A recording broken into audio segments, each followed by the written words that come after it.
here. What's up, everybody? It's your favorite builder's favorite nerd, like Bob the Builder.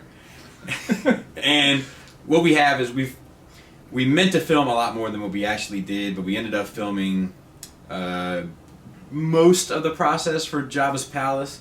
This is Uncle Dolphin, Joe KW from Nerd Rage Radio, and we're gonna try to talk you through the process. It was kind of willy-nilly, like how we shot it, so some of it might be too dark, some of it, sorry. But if you liked it, if you thought it was interesting, if you want to see more, Smeagol, go lay down. Get out of here. What are you doing? Go. If you'd like to see more, let us know, and we will try to do that, because I don't think we're done. Yeah, I got a lot more shelves to do. Yeah. Alright, so let's get started. So this was something Joe taught me to do as like a proof of concept, to lay out all the pieces that you wanted to make sure that everything fit and everything was going to work scale-wise. If you look at Max, I cut out, that was Joe's idea too, because I was going to cut the thing off of, I cut out the back square in order for the keyboard to fit in there. And then for the Elephant Man on the other side, that's the, if you pause it there, that Carolina board or whatever is what I use for the floorboard. The elephant guy on the other side, his tail stuck out, and he has a hard time standing, so I cut out a square where his tail is, so that the tail is always putting pressure against the top part of the styrofoam and keeping him standing. I also have Dante in the house from Nerd Rage Radio. He just stopped by. Hey, what's up? So, the three of us are now here. So then, the gluing process, and a lot of this is hurry up and dry, as I call it. And this is just wood glue, tight bond. You can get at Home Depot a big jug. Water it down a little bit because it gets a little bit thick. Yeah, that's true, so to speak.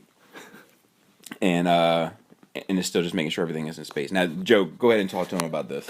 To score lines in the foam without having to try and cut it with like a razor blade, this is a heat, like a heat knife. You can also get at Home Depot, a Burns-O-Matic. Hold on. I can't. You gotta go. You're talking about it.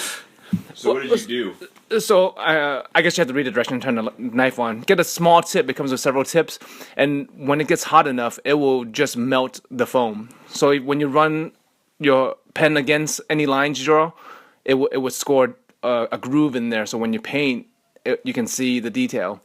Now definitely draw all the lines you want ahead of time, because once you've put a line in the foam with that tool, you can't really fix it.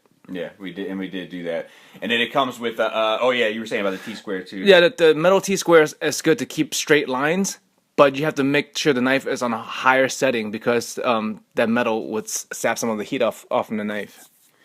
And it comes with, I don't know how long it's going to be that it takes in this video, but it comes with the little damp rag or sponge. It's a little sponge, like make it wet, and then you can dab it in there to cool it down if it gets too hot. Because if it gets too hot, there's several settings on it. If it gets too hot, just by you putting the knife near the foam, it will put like a melted hole in it, and you definitely don't want that.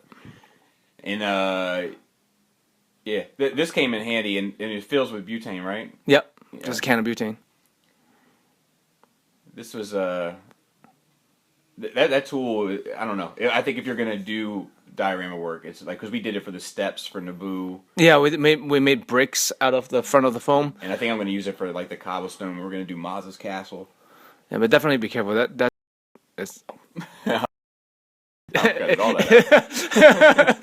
It gets super hot. I've definitely burned myself. I've burned myself just lighting it, because it's tricky. You have to put a flame in a little hole, so to speak, and to get it lit up. So then we used a Dremel to Dremel out the holes to put the gargoyle heads. I was gonna try to make I was gonna cut them off, and we took them out of the Kenner one. We took a blow dryer and heated up the Kenner, the old school vintage Kenner one, and then pulled the gargoyle heads out. And then instead of having to glue them or anything into this new one, in case I ever want to switch it out down the line, we just dremeled out the holes in the styrofoam so that the gargoyle heads would fit in. You just make the hole a little bit smaller than the peg itself, so the friction will hold it in. Right. And I wish I would have measured those out a little bit better, because they're not exactly in line. Now this is like putting the base paint on. When it comes to styrofoam, don't prime it with any sort of spray paint or anything; it'll eat it away. But if you just put a base coat on, you should be fine. And I was using like the cheap acrylic paint you can get from Walmart or Michaels or whatever. It's like $1 or like $1.30. It's no big deal.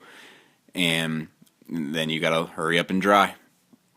I also bought this leather strip from Michaels. It was relatively inexpensive, and then I cut it up, and that's it. I wanted him to have like a little blanket to lay on because he actually does have one.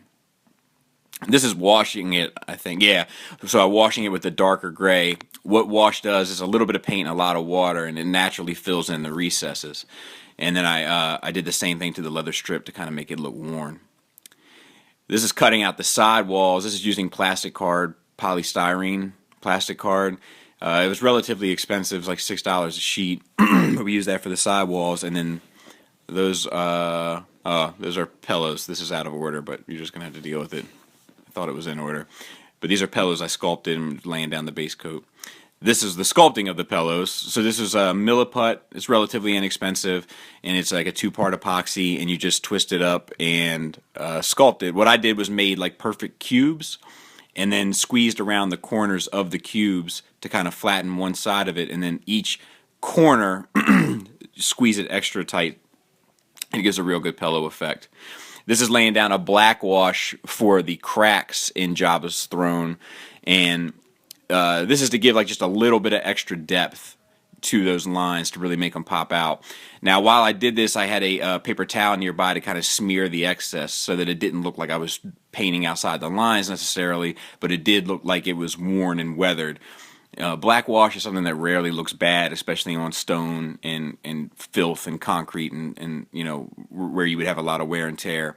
So there's really no wrong way to do it. I was doing it relatively haphazardly, and it all ended up working out well. I think the throne actually ended up being the best part of the diorama. Speaking of that real quick, we weren't trying to go for like a film accurate diorama. We wanted to go for something that was more functional in terms of laying out the figures, and then also in the spirit more so of the movie rather than, you know, screen accurate, because we just didn't have the luxury of space. And this is laying down the base coat, and we did this for the floorboards, we did this for the walls, and we did this for the styrofoam. Just pick your base color and lay it down. Now, after you've laid it down, this is the base coat. I bought a bag of sand, and we took the sand and sprinkled it onto the wet paint so that it bonded with the wet paint as like a form of glue almost. Excuse me. And then, you know, it was relatively easy. Like you just sprinkled it out, and you know, it's like there wasn't like a method to it really. You just grab a bunch and sprinkle like you were sprinkling salt on into a like a sauce or something. And then put a coat of paint over it after it dries. Exactly, and I think I had that filmed also. I gotta zoom in on this because I saw my head, big old head in that unit. But yeah, I just picked out a color that looked like it would work. I wanted something that was beige that I could use darker tones for and lighter tones for highlights and shadows. Now this is a second coat that I'm putting on top of the sand, which kind of definitely seals in the sand, and then a dark wash to give it that shadow and the more dirt look. You know, Star Wars is really known for its quote unquote lived in universe, so the dirtier stuff looks usually the better. And this is just a little bit of paint and a lot of water, and you just slop it on there, girl, and kind of make it work. There's you don't have to be too careful. You know, you can always bring it back to life with highlights and stuff, so you don't have to worry too much about it. Just get it on there. And it takes a little bit of paint and a lot of water, so it's also an effective use of paint. And there it is, washed. Now this is a bit darker. This was dry brushing, I think, looks like. And that's just taking a little bit of paint, getting most of it off onto a paper towel, and then going over top of what has dried from the wash, and the paint will naturally pick up the raised areas, causing for a highlight effect that's quick and effective. And I did 2 tones of highlights on top. Make sure you go up, down, and left, right, like a contra code, in order to make it work. Now this is extra stuff at the end. I added a heavy wash at the tops and bottoms of a dark brown, a black, and like a turquoise color, because there's this turquoise color that's all over Jabbas Palace. And then I just let it sit upright in one direction to get those natural drips down, like as if it was like a water damage or something from this old structure that would naturally kind of come through. There's the turquoise color being made. And actually, I really think that in the end, the turquoise color kind of ended up selling it for whatever reason. Like, it's just something about that color that's very indicative of Jabbas Palace. And, like I said, there's no wrong way to do it. If you have like one, drip that's too long, it looks better, like, because it gives you a more unfinished thing. I think when they're all more equal, it ends up looking weirder. And that's just like the final touches on the floors and on the styrofoam in the walls. And I think that's just about it. See how it ends up here. Oh, extra there. I could have cut that out. And then we have this. This is just making sure that everything fit in there. And voila, the finished product. And it works. We put the band over to the left. I put some of the more notable characters over to the right, and then where I have Han and Carbonite, I put Lando and Leia. I put some prequel characters in there because there's just not enough Jabba characters to fill it out. And I think it turned out well. I think the dancers on the riser. Yeah. I put the dancers, the band dancers, up on a little riser just to make them stand out a little bit more. And it's one of my favorites, I think, when it's all said and done. It's more interesting. Instead of just regular steps, you actually have a layout here. Yep. So if you want to see more, let me know. Thanks for listening. Thanks for watching. Until next time, take care.